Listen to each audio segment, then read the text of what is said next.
Good morning, students. Today we'll discuss one of the very important grammar topic, that is the active passive voice. So let's start. सबसे पहले हम discuss करेंगे कि voice का क्या role होता है इंग्लिश ग्रामर में। बेसिकली जो वॉइस होता है वो एक्टिव है या पैसिव है, मतलब हमारा जो सेंटेंस है, इंग्लिश सेंटेंस है, वो एक्टिव है जो पैसिव है। तो वो हम किससे आइडेंटिफाई करते हैं? वो हमें आइडेंटिफिकेशन होती है उसकी with the help of the subject of the sentence. What is the subject of the sentence? जब भी हम सब्जेक्ट ऑफ सेंटेंस की बात करते हैं वो होता है हमारी सेंटेंस का सबसे पहला वर्ड। ठीक है, तो अगर वो सेंटेंस का पहला जो हमारा वर्ड है वो डूअर ऑफ एक्शन है। डूअर ऑफ एक्शन का मतलब क्या होता है? काम करने वाला। अगर वो डूअर ऑफ एक्शन है तो इट मींस हमारा जो सेंटेंस है वो एक्टिव है। अगर वहीं पर जो हमारा सब्जेक्ट है सेंटेंस का सबसे पहला वर्ड जिसे हम बोलते हैं वो एक्शन को रिसीव कर रहा है but he is not the doer of the action, तो वो हमारा सेंटेंस क्या होता है? वो पैसिव वॉइस होती है, वो पैसिव सेंटेंस होता है। तो उसको हम एक एग्जाम्पल के थ्रू क्लियर करते हैं। ये देखिए, इस सेंटेंस में Ram wrote a letter was written by a Ram. दोनों में क्या है? दोनों में एक ही बात बताई जा रही है। ठीक है, तो बात क्या बताई जा रही है कि लेटर लिखी गई है किसके द्वारा?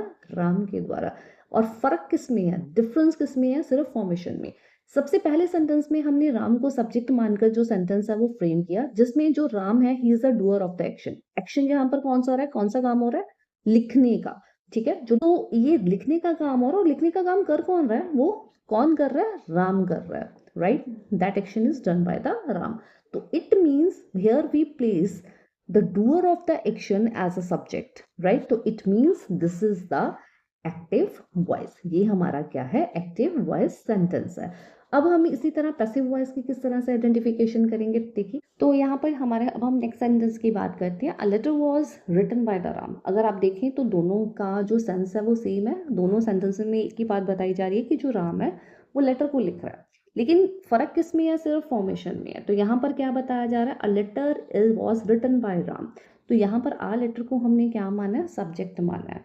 ठीक है, यहाँ पर हमने आ लेटर, यहाँ पर हमारा क्या है? This is the subject there.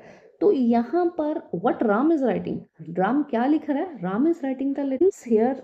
A letter is the receiver of the action, it means this is the passive sentence. Now we will discuss one of the worksheet. अब हम एक वर्कशीट डिस्कस करेंगे जिससे हम सिर्फ ये आइडेंटिफाई करेंगे कि जो गिवन सेंटेंसेस हैं वो एक्टिव वॉइस है या passive voice sentence. So let's start. So इससे पहले कि हम सेंटेंसेस को आइडेंटिफाई करें कि these are in the active और पैसिव वॉइस, तो पहला रूल ये होता है कि हमने वर्ब को फाइंड आउट करना है सेंटेंस में। Once we find out the verb, एक बार हमने वर्ब को फाइंड आउट कर लिया, then it will be very easy for to us to know that it is in active और पैसिव वॉइस, राइट? सो सबसे पहला हमारा सेंटेंस है the teacher explain the lesson clearly. तो यहाँ पर कौन सा काम हो रहा है? एक्सप्लेनेशन का काम हो रहा है। So it means in this sentence explained word is the main verb, right? तो एक्सप्लेनेशन करने का काम कौन कर रहा है? Who is doing that work? The teacher, right? So this word the teacher is here the first word of the sentence. ये sentence का क्या है? पहला वर्ड है। तो it means this is the subject of the sentence. ये sentence का क्या है? ये सब्जेक्ट है और साथ के साथ डूअर ऑफ एक्शन भी है। तो इट मीन्स ये जो हमारा सेंटेंस है इट इज एक्टिव सेंटेंस, क्योंकि अकॉर्डिंग टू द रूल्स अगर हमारा सेंटेंस में जो सब्जेक्ट है ही is the doer of the action, it means it is the active voice, right? Now we will come to the next sentence, that is the homework was completed by the students, right? तो सबसे पहले again हम we will do the same thing. हम सबसे पहले क्या करेंगे? Sentence में हम वर्ब को ढूंढेंगे। तो ये हमारी वर्ब है, यहाँ पर काम को जो वर्क है उसको कंप्लीट किया गया, राइट? तो किसने कंप्लीट किया? तो सबसे पहला सेंटेंस क्या है? तो यहाँ पर जो वर्ब है वो हमारी क्या है? Completed, right? तो अब हमने ये देखना है कि सेंटेंस का पहला वर्ड क्या है? Homework, right? तो it means this is the subject of the sentence. तो क्या ये होमवर्क है it is the doer of the action? No, not at all, this is not the doer of the action, but the students are the doer of the action, right? So it means here, so it means here the subject is not the doer of the action, right? So it is here the receiver of the action। Student ने काम complete किया है, right? Complete क्या किया है? What they completed? Homework. तो hair जो The homework है, it is the receiver of the action. तो it means this is the passive sentence, right? तो अब हम next sentence पे आ जाते हैं. जो next sentence है हमारा, the gardener watered the plants in the morning. तो जो गार्डनर है उसने प्लांट्स को पानी दिया मॉर्निंग के टाइम में. तो again we will do the same thing. हमारा यहाँ पर वर्ब क्या है, एक्शन कौन सा हो रहा है, दैट इज द वाटर्ड, मतलब पानी देने का काम हो रहा है, राइट? और ये काम कौन कर रहा है, मतलब कौन कर रहा है, गार्डनर कर रहा है, right? So here the gardener is the doer of the action. The same time it is place in the beginning of the sentence, it means this is the subject of the sentence. तो ये हमारा, तो it means ये हमारा sentence कौन सा है, this is the active sentence, right? Again next sentence की तरफ चलते हैं.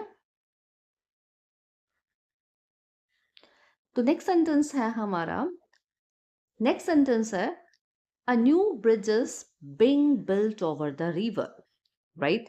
तो नेक्स्ट सेंटेंस में हमें बोला गया है कि एक नया ब्रिज है वो बनाया गया है. तो यहाँ पर हमारा एक्शन क्या है, यहाँ पर एक्शन है हमारा बनाने का काम हुआ है, राइट, बिल्ड का. तो a new bridge, right, a new bridge क्या है हमारा subject of the sentence. So here जो बिल्डिंग का काम है, जो बिल्ड करने का काम है, it is not done by the new bridge. rather we are informed that a new bridge is being built over the river, right? तो यहाँ पर doer of action हमें नहीं given है. तो it means it is a passive sentence. ये हमारा sentence क्या है, passive है. What? अब new bridge is a receiver of the action, बनाया क्या जा रहा है, न्यू ब्रिज. तो it is here subject is the receiver of the action, not the doer of the action. It means this is the passive sentence, right? Now we will come to the next sentence, that is the police arrested the thief last night. The police arrested, तो यहाँ पर कौन सा काम हो रहा है, what is the action here, what which word is the action there, arrested, right? तो अरेस्टेड यहाँ पर क्या है, वर्ब है, और अरेस्ट करने का काम कौन कर रहा है, police. So the doer of the action is subject there. तो it means this is the active sentence. Now the next sentence,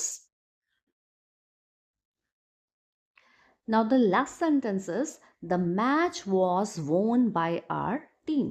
तो यहाँ पर जो एक्शन है दैट इज वॉन, जीतने का काम हुआ है.